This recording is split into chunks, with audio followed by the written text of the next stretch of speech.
Episod kali ini dibawakan khas oleh Sani Faisal dari Propnex. Anda ingin jual beli hartanah, mencari rumah idaman anda atau sedang mencari commercial space untuk bisnes dan sebagainya? Jangan risau guys, saya boleh bantu anda. Kontak saya sekarang.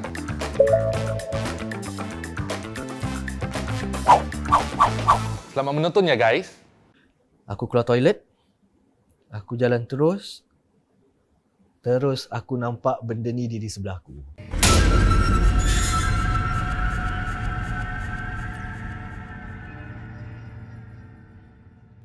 Kita jumpa lagi dalam puaka dan tak lama lagi Chinese New Year. Selamat Chinese New Year kepada semua Chinese friends yang ada yang menonton, ya, yang boleh faham bahasa Melayu ni. Terima kasih banyak. Ni bersama saya seperti biasa, setiap minggu tamu akan datang ke studio puaka ni untuk ceritakan cerita mereka. dan tamu puaka untuk tahun bulan Februari ni, Wan. Ya, saya. Khabar? Sihat? Baik, Alhamdulillah. Boy, thanks lah boy. Pasal invite aku. No problem. Puaka thing. Kan? Ini, tak lagi kita long weekend Yes, correct. Friday, Saturday, Sunday. Apa plan? Aku rasa tak ada plan lah. Mungkin duduk rumah je. Di rumah je Tengok kalau boleh keluar. Mesti buat kuih career kan? Oh yes. Ya. Kalau ada time buat kuih career lagi. Okey, Tengoklah macam mana. Kita jangan buat pasal kuih career, kita sekarang buat pasal puaka. Okey, Wan, ceritakan pada kita semua apakah pengalaman yang dah dilalui. Okay. Aku rasa kan aku share dengan kau with aku punya first experience. Okay, my very first experience kalau tak salah aku in 2004. Okay. 2004, late 2004 about there. Okay, ini time aku masih kat dalam army. Okay. So macam biasa kita ada training, outfield training, and aku still remember is in Lim Chu Kang punya hutan. Dulu memang aku tak tahu apa-apa So bila dah masuk Lim Chu Kang ni, bila malam ni aku masih ingat this one fine day. Aku tidur kat dalam tanah. Lori yang besar tu. Aku tidur kat dalam. Jadi bila aku tengah tidur tu, biasalah, alali tak boleh bergerak. So tak boleh bergerak ni rasa apa? Macam lori tak boleh bergerak ke apa? Aku tak boleh bergerak. Okay. Lori tu memang tak gerak. Okay.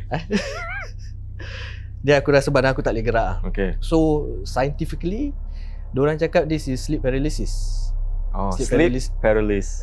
Sleep paralysis lah. Jadi some parts of your body, dia punya darah stuck apa, tak boleh sampai otak, that kind of things lah. Okay, so aku tak kisah macam tidur, aku baca sikit, dapat gerakkan aku punya jari, semua dah gerak macam biasa.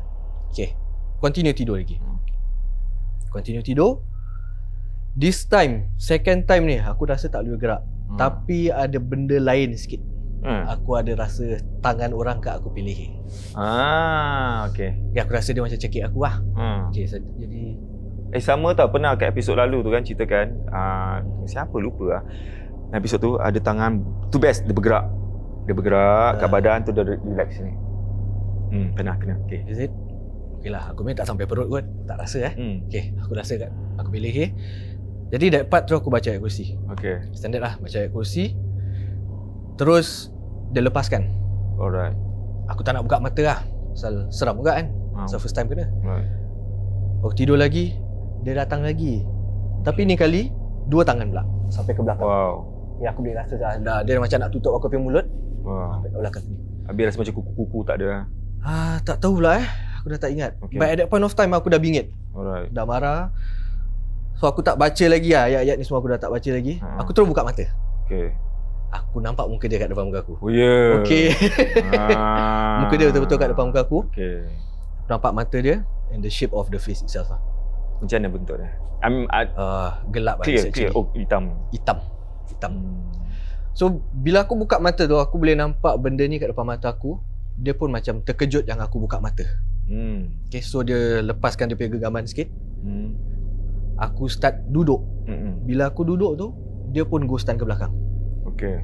Jadi bila dia go stand, baru aku nampak dia punya height, berapa tinggi dia. Dia besar. Dia terus automatically keluar pada mulut aku. Aku cakap, kau punya besar. Dan benda tu macam keras tau, dia macam stun gitu. Aku tengokkan terus lat dalam kurang 1 minit. Aku dengar bunyi anjing kat luar aku punya tanah. Menyala. Dalam 2-3 anjing menyala.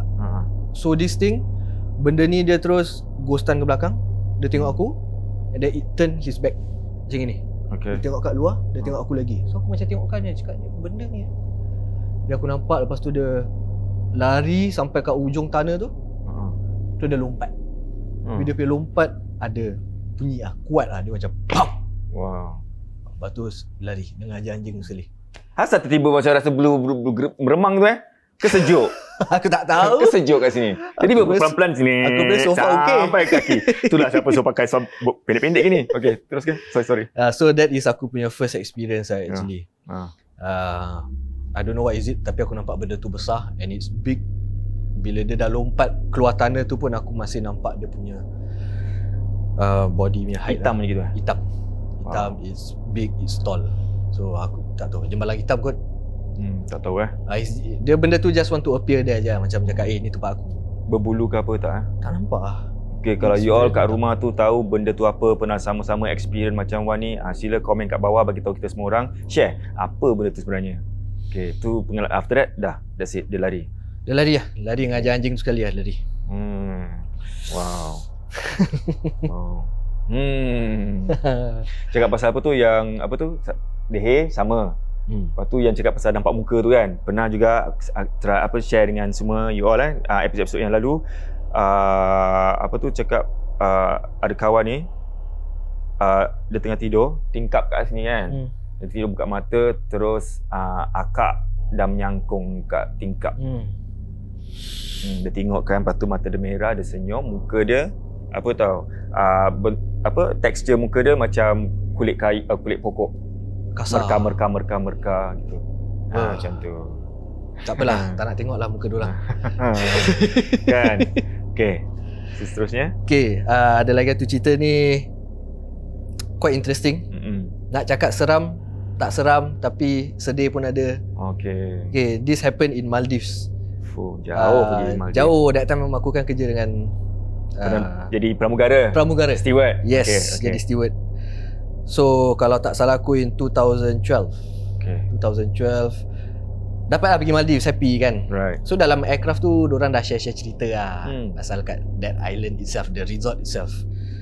Jadi diorang cakap junior crew mesti dapat satu bilik ni. Okay, bilik ni selalu malam-malam nanti telefon bunyi. Telefon bunyi, nanti ada budak kecil berbual. Suara budak kecil kat hotel. Kat hotel lah. Okay. Telefon bilik tu. Jadi dia punya cakap is A, B, C, D, E, F, G. Alphabet lah. Dia baca alphabet. Tapi at a certain alphabet, dia punya suara tukar garau. Okay. Itu yang aku dengar. Tapi aku experience lain. Jadi bila aku dah sampai that resort itself, memang aku junior crew, so I get that particular room. Okay. And that place it's the position of the resort is horseshoe tau. Kita panggil horseshoe. Macam only for our area je, for crews to stay. Okay, tempat lain semua diorang ada resort yang lain lah. Besar. So semua dah masuk bilik, aku the last one to open the door. Bila aku buka pintu tu, aura dia dah lain. The feeling is not that good lah. Tak sedap lah. Kau boleh rasa panas tu. Terus mata aku lari pergi kat toilet bilik. Okay. And dia punya bilik is kecil, cuma katil sahaja dengan ada satu side table dengan lampu. Okay. Cupboard dia semua kat dalam toilet. Cupboard dalam toilet? Cupboard baju semua kat dalam toilet itself. Okay, toilet dia besar juga. Okay. It's very weird. Jadi bila aku buka bilik tu, aku dah rasa tak sedap kan. So mata aku terus lari pergi pintu toilet. Okay, aku pergi lah. Dah macam rasa takut ada, rasa geram pun ada kan. Bila buka pintu toilet, terus mata aku lari ke bathtub. Aku paling benci kalau aku nampak bathtub tu diorang cover dengan shower curtain tau. Tu paling aku tak suka tau. Okay, diorang dah cover dengan shower curtain. So mata aku selalu kat sana je. So next thing aku buat, aku baca sikit, terus aku buka shower curtain tu. Tak ada apa-apa. Terus mata aku terus shift tu dia punya cupboard. Okay, so aku rasa macam ada benda kat dalam cupboard tu lah. Aku nak buka cupboard, berapa seram tu. Jadi aku tengok cupboard tu, aku buka, kosong. Terus aku perasan ada benda gerak kat aku punya bilik itself. Aku keluar toilet, aku jalan terus aku nampak benda ni di sebelah aku. Benda apa tu? Meremang lagi ni. Dia goosebump dia tak apa hal lagi ni Tak faham. Lepas tu? Aku rasa aku lah. Okey, lepas tu? Aku nampak budak kecil, budak perempuan kecil. Okay. Dia diri sebelah aku. Aku tak toleh full lah, tak tengok muka lah. Aku cuma tengokkan. Terus aku cakap lah, sorry I cannot help you. I'm just here for work. Terus dia hilang. Budak Kenapa tu, tiba-tiba cakap macam tu? Ada dapat rasa macam dia nak minta tolong? Oh, nak rasa macam tu? Dia nak minta tolong. Tu pasal dia appear kat sebelah. Okay. Budak tu punya rambut, kesian. Umur dia dalam 5-6 tahun. Budak perempuan, rambut bangs, pakai dress putih. Tan skin. Tu yang buat aku cakap aku tak boleh tolong lah kan. So after that aku dah tengok dia hilang. Terus dia punya bilik goes back to normal condition. Rasa pun macam okay balik. Straight away aku salin. And it was at night. Aku remember about 11-12 midnight. Okay, so aku pergi to the front desk itself. Aku tanya dia, can I ask what happened to my room? Jadi dia macam buat tak tahu gitu. Macam, sir, what happened? Aku cakap, no, you tell me what happened to my room. Then the punya front desk punya, dia ada 2 orang lah. So they look at each other. Macam, terus dia macam, do you want to change of room? Aku cakap, no, I don't want to change my room. I just want to know what happened to my room. Dia tanya aku, what did you see? I saw a small girl standing beside me. What happened? Aku cakap, you saw? Aku cakap, yes. So apparently what happened is, at that point of time, there was once this family stayed in that room. Budak tu mati lemas. So badan dia tak dapat cari. So aku rasa one of the reason why budak tu datang kat aku lah. So minta tolong. Mungkin aku nak rasa takut macam the half-half lah gitu kan. Macam dah tak rasa takut lagi. Macam kesian pun ada, that kind. So yalah, that was another experience. It was quite scary also, but it turned out to be just sedih pula aku tengok budak ni. Yalah.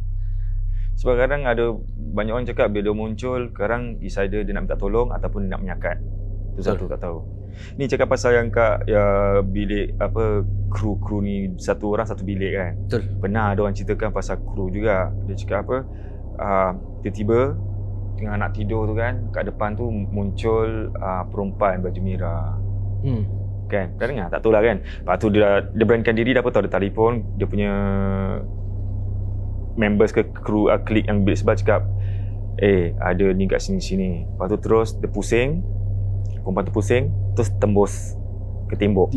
Kawan dia kat sebelah sana kan, dia cakap aku rasa dia masuk kat kau punya bilik. Aduh. Lepas tu kawan dia cakap apa tau? Aku dah nampak. Aduh. Dia masuk. Dia masak. Dia masak pula, dia masuk. Apparently this hotel room there are some ways for us to see whether ni benda ada kat dalam. Macam mana? From aku punya experience itself kat Bali, Indonesia. Kalau kau masuk bilik tu, kau tutup pintu and kau nampak ada paku kat belakang bilik. Paku kat belakang? Paku kat belakang pintu bilik. Tu kau nak kena jaga. So the paku will tell you the intensity of berapa seram bilik tu. Ya ke? Yes. Bukan ke mungkin paku tu gantung baju ke? Bukan. Dia paku, kadang-kadang kau nampak satu paku, ada 2, kadang-kadang ada 5, ada 10. Jaga whatever kat dalam bilik tu, kau jangan shift lah. Don't ever shift things inside a hotel room. Saya pernah pergi Bali. Ada nampak paku-paku? Ada nampak paku? Nampak? Tak. Jadi tak this is one of the signs lah. Dia bagi tahu macam gini, nanti kita nak pergi holiday pun susah. Nasib nak cari paku lah. Nampak paku tu keluar. Apalah kasih macam gini. Ini tips. Ni bukan tips ni. Okey lah, kalau aku buat bodoh je lah kan. Bodoh je, kita kuatkan kacau. iman. Habis okey, cakap pasal ni, macam kerap main nampak benda memang boleh nampak ke apa ni? Dulu tak boleh. Family aku tak ada satu yang boleh nampak. Except for abang aku, tak salah aku. Abang aku ni sewil sikit. Dia biol. Dia macam semua orang dia boleh langgar benda hantu ni semua, dia tak takut lah. Yalah. So aku rasa jatuh kat aku lah tu. Dia macam indigo kids lah. Maybe. Okay. Tak tahu lah. So yang army tu is actually aku punya first experience lah. Before that aku tak nampak apa. Alright. After that terus dah nampak. Okay. Abang boleh nampak. Sekarang turun ke adik. Ada tak anak-anak pun boleh nampak ke macam mana? Ada anak perempuan. Boleh nampak yang juga. Kecil. Tapi sampai umur dia 3 tahun je. Bila umur dia macam setahun, 2 sampai ke 3 tahun, every night without fail dia nangis. About starting dalam pukul 2 sampai pukul 3 mesti dia nangis. Dia continue je nangis. Then after that it will stop. So ada kenalan ni, dia datang rumah, dia lipat-lipatkan kita. Jadi bila dia tengok anak saya tu, dia cakap, "Wan, anak kau ni actually okay." Dia sekarang tak boleh differentiate between human and not human. Jadi dia tak tahu. Jadi bila dia nampak orang pun dia boleh nangis. Pasal dia tak tahu tu manusia ke tak. Tapi sekarang dah okay lah. Sekarang dah tak nampak lah. Pasal after dia 3 years old dia terus dah tak nampak. So, dah tak nampak lah? Tak. Cuma aku lah masih lah. Masalahnya. Sekarang kawan-kawan dia boleh nampak lah. So boleh tak tak nak lah. Kalau boleh tak nak pakai lah. Kau nampak kena macam something baru dia nampak Tak lah. Energy level will be used up lah. Will be very drained up. Very tired. Very tiring. Baru nak scan tempat ni Boleh lah. Nanti boleh scan lah. Nanti tak payah. Assalamualaikum. Tak payah. Okay. Nanti lambat nanti. Tak payah. Okay. Ada lagi cerita? Ada juga lah. Kalau nak tahu yang pasal macam mana nak nampakkan benda tu pun boleh. Kalau kau nak tengok badan kau sendiri pun boleh. Semua aku pernah try lah. Semua it happen. Aku tak buat kat rumah. Tak buat kat rumah. Tak buat. Aku buat kat hotel je selalunya. Pasal dulu flying kan. That period of time. So there's once kat Moscow, kat Russia.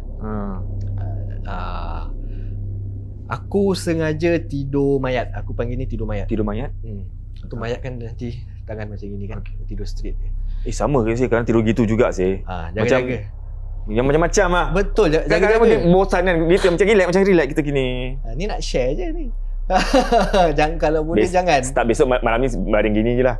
Okay. Silakan. Jadi kalau nak tidur straight boleh. Tapi at least kaki kau nak kena lipat lah. Lipat? Lipat okey. Kau jangan tidur straight lah. Kaki straight. Badan macam ni. Jangan. Kenapa? Okay, ceritakan. Kau boleh nampak benda after that. Yeah. So aku punya experience is one of it. Bila aku tidur macam itu, first aku nampak ada benda jalan depan aku. Okay. Aku dah terperasan lah, terbangun. So aku tidur balik. Okay, the second time aku terbuka mata lagi, aku nampak benda ni datang menuju kat aku. Bila dia menuju straight tu, terus aku duduk, aku tumbuk benda tu. Okay, it's very fast. Dia macam warna grey. It's very fast lah. Dia datang macam ni. Bila aku ingat aku tumbuk 2 kali, benda ni jadi asap. Okay. So bila aku dah nampak dia jadi macam itu, aku pula tertoleh belakang. Macam tengah duduk kan. Jadi aku toleh belakang. Aku nampak badan aku tengah tidur. Ada. Medik. Korang ni tak betul lah. Tak senonoh korang. Minum air sekejap. Surprise. Okay. Jadi aku nampak badan aku kat belakang. Aku nampak macam mana aku tidur. So aku cakap macam, alamak tertinggal pula badan aku ni. Aku baring balik. Aku duduk balik lah. So aku tengok belakang dah tak ada. So I did it twice. Nak cari benda tu. Nak nampakkan benda tu. Eksperimen lah korang tu. Eksperimen. Betul boleh jadi. Cubalah kalau nak. Jangan cuba kat rumah tu lepas tengok cerita ni. Jangan nak cuba. Malam ni tidur macam mayat gitu gini-gini. Jangan Kalau apa-apa terjadi, jangan salahkan puaka. Jangan salahkan aku perangai juga. Puaka sendiri, okey? Aku takut benda tu, badan kau tak masuk balik je. Jangan okey. Aduh. Jangan hashtag tidur mayat challenge tolong No. Saya tak bertanggungjawab. Kita tim puaka tak akan bertanggungjawab. Okey. Janganlah salahkan aku. Jangan. Okey, ada lagi? Last? Okey. Tahun 2016. Again, aku rasa ni jembalang hitam juga. Okay. I work with one of the MRT punya company. Okay, at that point of time, diorang tengah buat tunnel kat alright. Tahu macam mana Hafsah ni semua suka sebut-sebut nama tempat saya tinggal ni pasal tempat tu memang puaka. Ada orang cakap, kawan cakap lepas tengok cerita ni cakap apa tahu? Sebenarnya kau lah chief puaka. Kau hasam. Tak apa, Kau memang kau hajar. Okey, teruskan.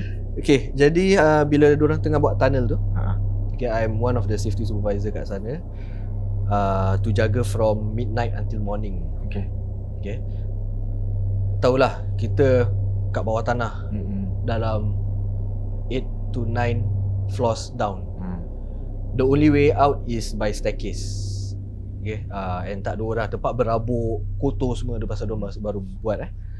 Jadi bila tengah duduk 1 pagi, 2 pagi, benda ni dah start muncul.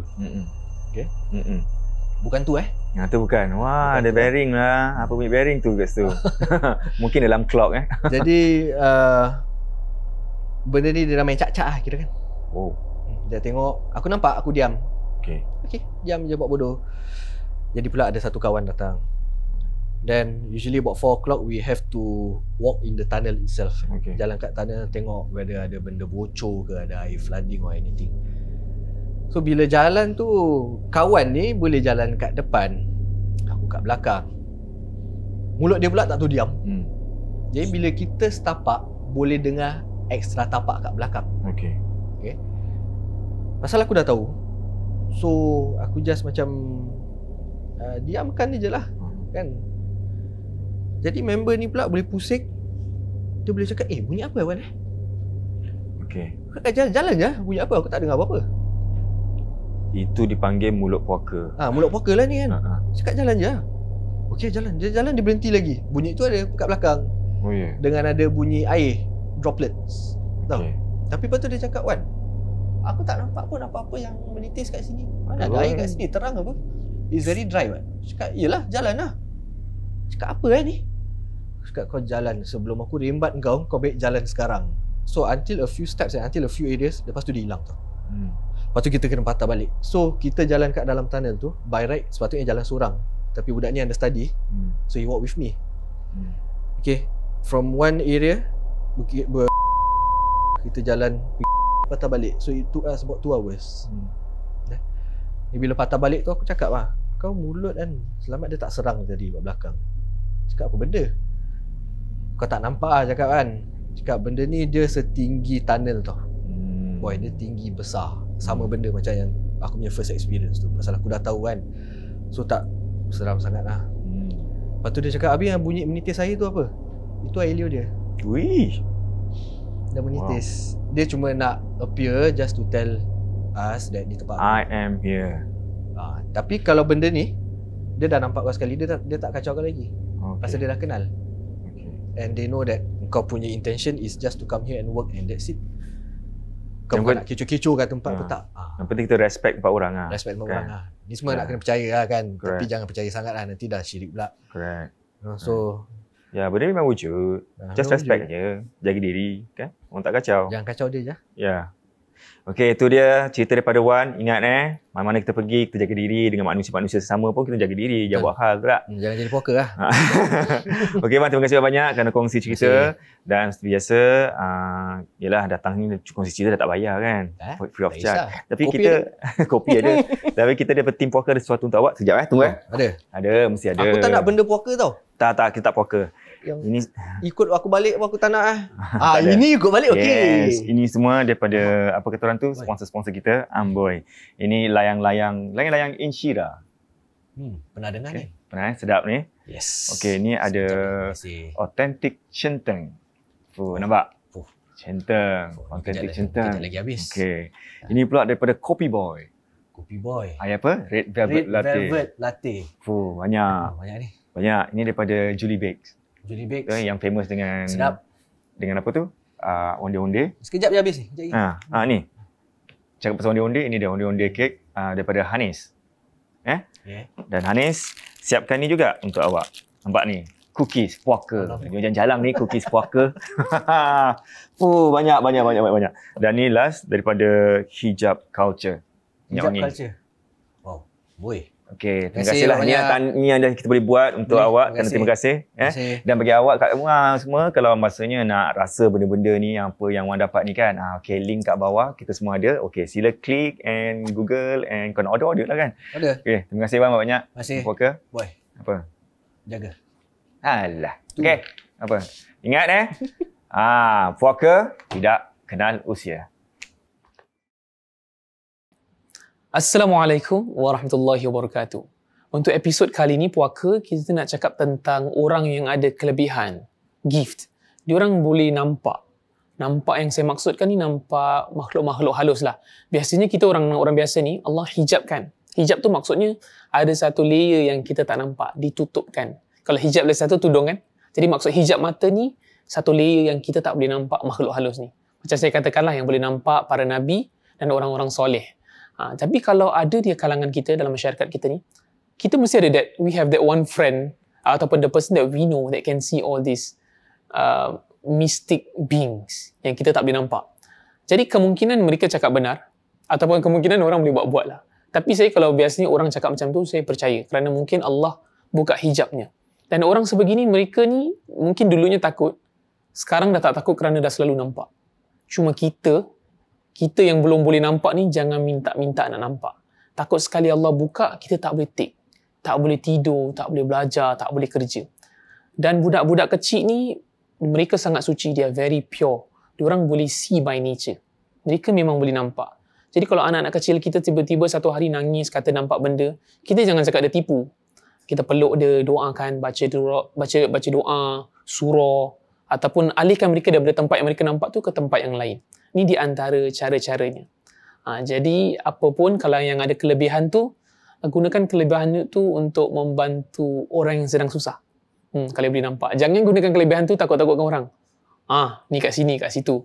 Kalau cakap sekadar memberitahu, okey. Kalau cakap nak takutkan, jangan buat begitu. Kerana anda nampak, anda berani. Orang lain yang tak nampak mungkin takut. Apapun, kalau dalam puaka ni, ingat, jangan takut kepada mereka. Takut pada Allah SWT. Itulah kelebihan kalau kita tengok puaka, kita akan semakin kuat, insya-Allah. Assalamualaikum.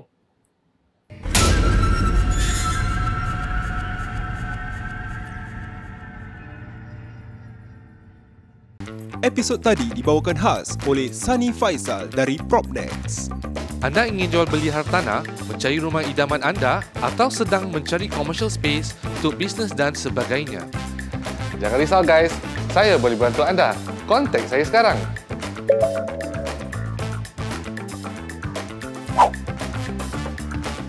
See you next week ya guys.